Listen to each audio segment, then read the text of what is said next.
సమాధానం చెప్పగలను. అంతే కదా నాయన. ఇప్పుడు స్వాతంత్రంలో పోరాడినప్పుడు దాని గురించి నేను ఏం చెప్తా, పుస్తకాల్లో చదువుకొని అడిగితే చెప్తా. రాజాసింగ్ గారికి ఎందుకు ఇవ్వలేదు? నా ప్రశ్న కాదు, మీ పార్టీలో చాలా మంది ఇది, అందుకే వాళ్ళకి క్లారిటీ ఇవ్వండి. వాళ్ళకి ఇస్తున్నాను అన్న క్లారిటీ. రాజాసింగ్ గారు అడిగినప్పుడు ఎందుకు ఇవ్వలేదు అన్నప్పుడు నేను అసలు రాజకీయాల్లో లేను, నేను ఒక మామూలు మనిషిని. నేను నా పాటికి ఆఫీస్ పోతున్నా, ఇంటికి వస్తున్నా. ఆ రోజు మీలాగే అయ్యో ఎందుకు ఇచ్చారా ఇవ్వలేదా అనుకోగలను తప్ప నేనెక్కడి నుంచి సమాధానం ఇస్తా? నాకెందుకు ఇచ్చారో నేను సమాధానం ఇస్తా. నాకెందుకు ఇచ్చారు? ఏ వ్యక్తి అయితే ముస్లిం ఎమ్మెల్యే క్యాండిడేట్ వెళితేనే రాళ్ళు విసిరి దాన్ని వాళ్ళ మీద కార్లు ఆపేసి దుండగులు అంతా మీద పడిపోతారు. వాళ్ళు పత్రికా విలేకరుల్ని సియాసత్ వాళ్ళనే మనుషుల్ని పంపించి కొట్టిస్తారు. ఇంకా అలా దౌర్జన్యము చేసే వాళ్ళు ఇంకా మనం వెళ్ళి మన హక్కు ప్రకారంగా ప్రజలందరినీ కలుస్తాము అనుకున్నప్పుడు వాళ్ళేమో వదులుతారా? వదలరు వాళ్ళు.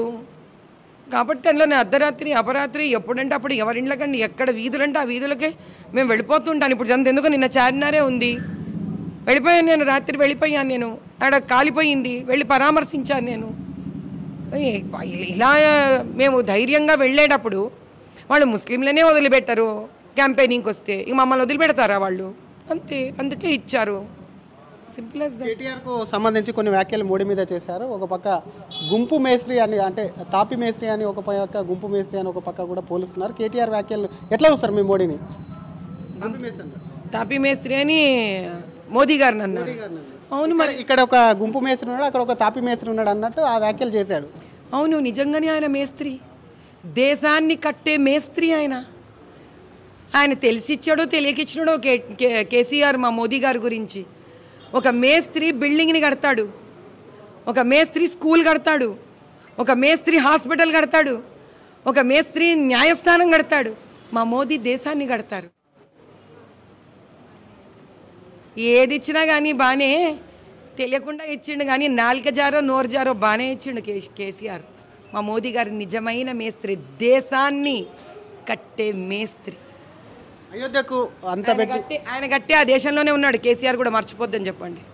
అయోధ్యకు అంత ఆర్భాటంగా నిర్మించారు, కానీ ఇక్కడ భద్రాచలానికి ఒక రూపాయి కూడా ఇవ్వలేదని అదే కేటీఆర్ పదే పదే పార్టీని విమర్శిస్తున్నటువంటి పరిస్థితి, మీ నేతలు విమర్శిస్తున్న పరిస్థితి. ఆయనకు మీరేం చెప్తారు అసలు? ఇదే కేసీఆర్ భద్రాచలంకి డబ్బులు ఇవ్వకుండా ఉన్న డబ్బులంతా తీసుకెళ్ళి ఒక్క గుడి మీద ఎందుకు కట్టినాడు? మరి అప్పుడు ఆలోచించుకోలేదా కేసీఆర్? ఆలోచించుకోవాలి కదా. ఎండోమెంట్స్ ఎవరి కింద వస్తుంది? నేను ఎండోమెంట్స్ డబ్బులు ఏమైనా సెంటర్కి పంపిస్తున్నాడు ఆయన? ఈయన తీసుకుంటున్నాడు కదా ఎండోమెంట్స్ డబ్బులు. ఈయన ఎండోమెంట్స్ డబ్బులు ఈయన కట్టుకోవాలి, అంతే అయిపోయింది. ఏం మాట్లాడుతున్నాడు ఆయన? ఈయన బండి గరాజు పోయిన కార్ఖానా పోయినా తెలుస్తలేదు ఆయనకి? ఓడిపోయిన చింత చచ్చినా పులుపు చావలేదంటే ఇదే. ఓడిపోయినా కానీ సరిపోతలేదు ఆయనకి. ఇంకా హరిని తెలుసుకోమని చెప్పండి. పాత బస్సులో చాలా డూప్లికేట్ ఓట్స్ ఉన్నాయని చెప్తుంటారు. దానికి సంబంధించి మీరేమన్నా దాని మీద ఏదైనా వర్కౌట్ చేస్తారా? ఎన్ని ఓట్లు ఏదైనా గుర్తించారా? చాలా ఉన్నాయి, 6.5 లక్షలు ఉన్నాయి. అందులో 1,60,000 ఎపిక్ నంబర్ మీదనే ఉన్నాయి. చచ్చిపోయిన వాళ్ళు డెత్ సర్టిఫికేట్లు తీస్తే మీద పడతాయి. హౌస్ నెంబర్లే లేవు, అయినా ఓట్లు ఉన్నాయి. ఒకటే వ్యక్తికి డూప్లికేట్ ఫేసులు, అటు ఫేస్ ఇటు ఫేస్ పెట్టినే ఉన్నాయి. రకరకాలు ఉన్నాయా.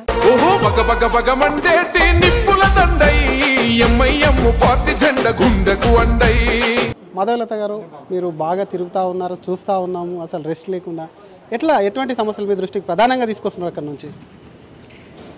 అంటే ఇప్పుడు 2 పద్ధతులు ఉన్నాయి. ఇప్పుడు పండగ సీజన్ కూడా నడుస్తుంది. మొన్నేమో ఉగాది అయిపోయింది, దాని తర్వాత ఈ నెల రోజులుగా రాజస్థాన్ వాళ్ళు గన్గోర్ అని, హోలీ అని చాలా రకరకాల పండుగలను జరుపుకుంటూ ఉంటారు. రంజాన్ అయింది, దాని ఇఫ్తార్లు అయినాయి మాకు. కానీ సరే, మనకు తెలిసిన ఇబ్బందులు కష్టాలు చాలానే ఉన్నాయి. రోడ్లు బాగా లేకపోవడము, చెత్త ఉండడము, ఇవన్నీ ఎట్లాగో ఉన్నాయి. కాబట్టి ఇది కాకుండా ఆశ్చర్యకరమైన విషయం ఏంటంటే, నిన్న పాపం చార్మినార్ దగ్గర ఆ పాత బస్టాండ్ ఏదైతే తీసేశారో దాని దగ్గర విపరీతమైన చెత్త ఉండడం.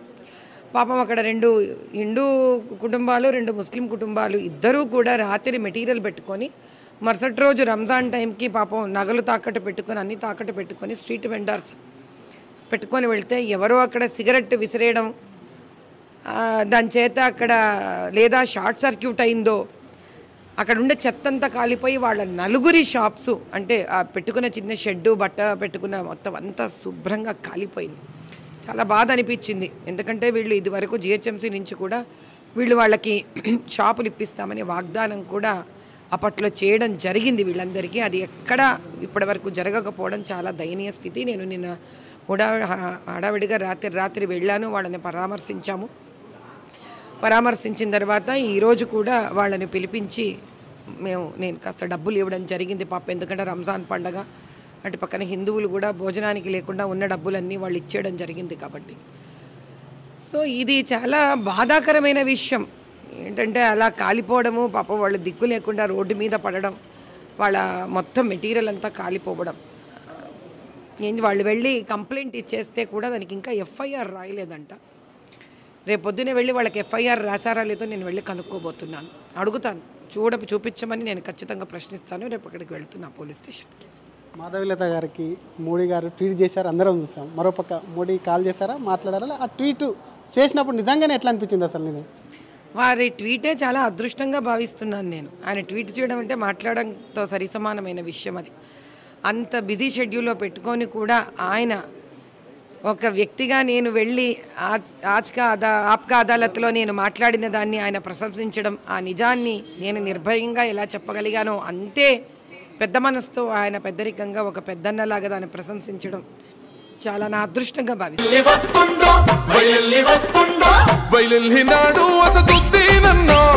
సామాన్యుల పక్షం నిలిచిన పెద్దన్నో పతంగి గుర్తు జెండలతో కదిలినాడు రా, జనము బిడ్డవో వైసి అసద్భాయిరా. సామాన్యుల పక్షం నిలిచిన పెద్దన్నో పతంగి గుర్తు జెండలతో కదిలినాడు రా, జనము బిడ్డవో వైసి అసద్భాయిరా.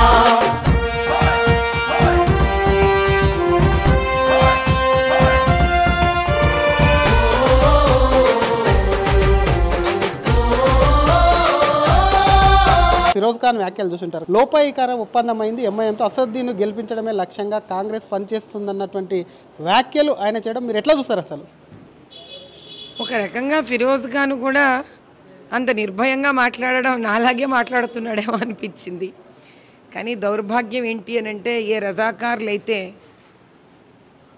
తెలంగాణ ప్రజలను దయనీయంగా, నిర్దాక్ష్యంగా, రాక్షసత్వంగా హింసించి చంపి స్త్రీలను మానభంగాలు చేసి వాళ్ళని హింసించి చంపేశారు, చిన్నపిల్లలని కూడా చూడకుండా చంపేశారు.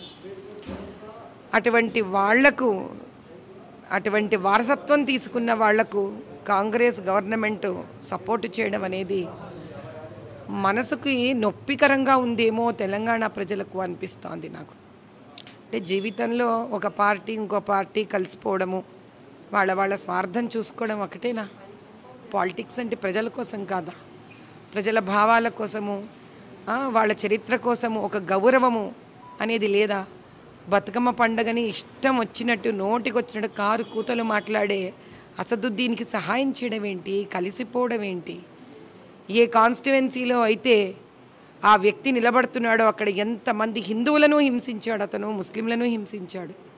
అటువంటి వాళ్ళతో కాంగ్రెస్ చేతులు కలపడం ఏంటి? అంటే ఇంకా అసలు మనకంటూ ఒక వ్యక్తిత్వం లేకపోవడమా ఏంటి అసలు ఇది అనేది ఒక పెద్ద ప్రశ్న. అంటే ఎంతసేపు రాజకీయాలు స్వార్థం కోసమే అనేది నిరూపించబడుతుంది. ఇది ప్రజలందరూ ఒక్కసారి ఆలోచించాల్సిన విషయమేమో.